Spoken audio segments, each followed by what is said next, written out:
안톤 체호프 지음, 관리의 죽음. 어느 훌륭한 저녁에 그보다 못지않게 훌륭한 회계관인 이완 드미트리치 체레비아코브는 보통 석으로 된 극장의 둘째 줄에 앉아 극장용 쌍안경으로 꼬르네윌의 종들을 관람하고 있었다. 그는 무대를 보면서 자기가 더할 나위 없이 행복하다고 느꼈다. 그러나 갑자기 단편 소설들에서는 이 그러나 갑자기라는 말이 자주 나온다. 물론 작가들은 옳다. 생활에는 이런 돌발적인 일들이 얼마나 많은가.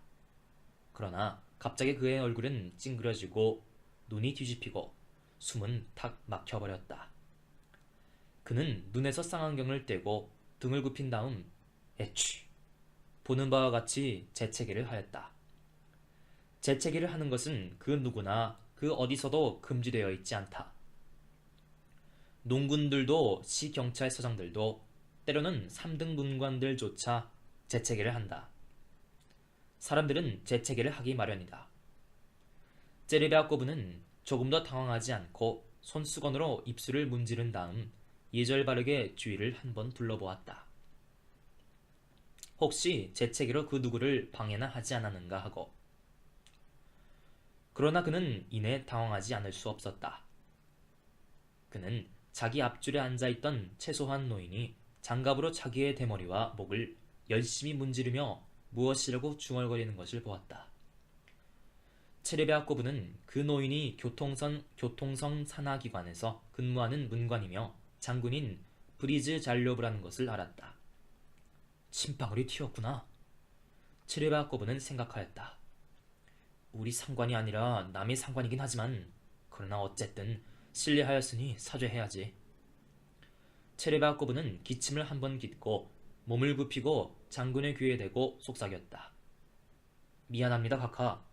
제가 카카에게 침이 튀게 하였습니다. 저는 뜻밖의... 괜찮소, 괜찮아. 제발 용서해 주십시오.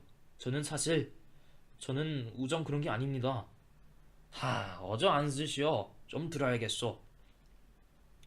체레비아코브는 당황하여 계면쩍게 웃고 나서 무대를 보기 시작하였다. 그는 공연을 계속 보기는 하였으나 이미 지극한 행복은 느끼지 못했다. 그는 불안에 시달리기 시작하였다. 그는 막간 휴식 시간에 브리즈 잘로브에게 다가가서 그의 주위를 서성거리다가 거북한 것을 무릅쓰고 중얼거렸다. 제가 당신에게 침방울이 튀게 하였습니다, 카카. 용서하십시오. 저도 사실 우정 그런 것은 아니... 이젠 됐소. 난 이미 잊었소. 그런데 당신은 뭘 그런 걸 가지고 자꾸 그러? 장군은 이렇게 말하였으나 아랫입술은 참을 수 없는지 떨렸다. 잊었다고? 그런데 저분 눈에는 노기가 차 있지 않는가? 체레베아코브는 장군을 의심쩍게 쳐다보면서 생각했다. 이젠 말도 하고 싶지 않아 하구나. 그러나 저분에게 내가 우정 그러지 않았던 것과 재채기는 인체의 자연스러운 반응이라는 것을 설명해야겠다.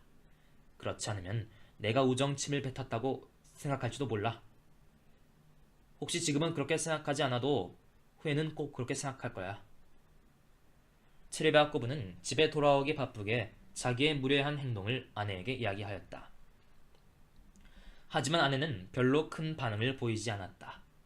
아내는 약간 놀라긴 하였으나 브리즈 잘러브가 남의 상관이라는 것을 알고는 안심하였다. 그러나 어쨌든 그분을 찾아가서 사죄하세요. 그는 말하였다. 당신이 공중장소에서 처신을 할 줄 모른다고 생각할 거예요. 글쎄, 바로 그게 문제란 말이오. 나는 사죄를 했지만 그분은 이상하게도 이해한다는 말은 한마디도 하지 않았거든. 그래서 더 이야기도 못하고 말았소. 다음날 브리즈 잘로브에게 변명하려고 찾아갔다. 그는 장군의 응접실에 들어서자 많은 청원자들이 와 있는 것을 보았다. 장군 자신도 청원자들 속에 앉아 청원을 접수하고 있었다. 장군은 청원자들을 만나고 나서 체레바코브한테도 눈길을 돌렸다.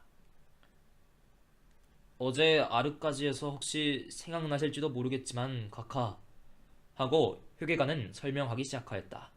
제가 재채기를 해서 가깝게 침방울이 튀게 하였습니다. 미안. 뭘 그따위 시시한 걸 가지고. 하느님 맙소사. 그래, 대체 어쩌라는 거요? 장군은 다음 청원자한테로 눈길을 돌렸다. 말도 하기 싫어하는구나. 체르바코브는 얼굴이 창백해져서 생각하였다. 성이 났구나. 아니다. 이대로 지나칠 일이 아니야. 내가 설명을 해야지. 담화를 끝내고 나서 장군이 마지막 청원자와 화려한 내실로 향하였을 때 체르바코브는 그의 뒤를 바싹 따라가 떠듬떠듬 말을 꺼냈다. 카카, 제가 이렇게 카카에게 감히 시끄러움을 끼치게 되는 것은 오직 참회의 감정 때문입니다. 당신도 아시다시피 제가 일부러 그런 것은 아니었습니다. 장군은 울상을 하고 손을 획 내저었다. 그래, 당신은 정말 날 조롱할 작정이여 나으리? 그는 이내 내실로 사라져버렸다. 그게 무슨 조롱이라고? 체르베아코브는 생각하였다. 내가 감히 조롱하다니. 장군이긴 하지만 글쎄 이해할 줄은 모르거든. 그렇다면 나도 이 거만한 사람에게 더 사줘야 할 필요는 없지. 지에게 편지나 쓰고 찾아다니지는 말아야지. 다닐 것까지 없지. 체르베아코브는 집으로 돌아가면서 이렇게 생각하였다. 그는 장군에게 편지를 쓰려고 하였으나 아무리 해도 제대로 되지 않았다. 그는 다음날 다시 설명하려고 찾아가는 수밖에 없었다. 저는 어제 카카에게 시끄럽게 굴었습니다. 그는 장군이 의아한 눈으로 자기를 보자 머뭇머뭇 말을 꺼냈다.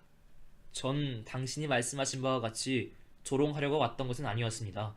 저는 재테기를 하여 카카께 침이 튀게 한 것을 사주하려고 하였습니다. 조롱할 생각은 조금도 없었습니다. 제가 감히 조롱할 수 있겠습니까? 만일 우리가 누군지 조롱을 하기 시작한다면 예의는 없어지고 말 것입니다. 아무럼요. 썩 나가! 갑자기 성이 치밀어 몸까지 떤 장군이 꽥 소리쳤다. 왜 그러십니까? 체르베아코브는 겁에 질려 나지게 물었다. 썩 나가! 장군은 발을 구르고 다시 고함쳤다. 체르베아코브는 배 안에서 무엇인가 마구 쥐어뜯는 것 같았다. 그는 아무것도 보지 못하고 아무것도 듣지 못한 채 뒷걸음질로 문 밖으로 나가 천천히 걸어갔다. 그는 정신없이 집으로 돌아오자 관복을 입은 채로 소파에 누웠다. 그리고는 죽었다. 1883년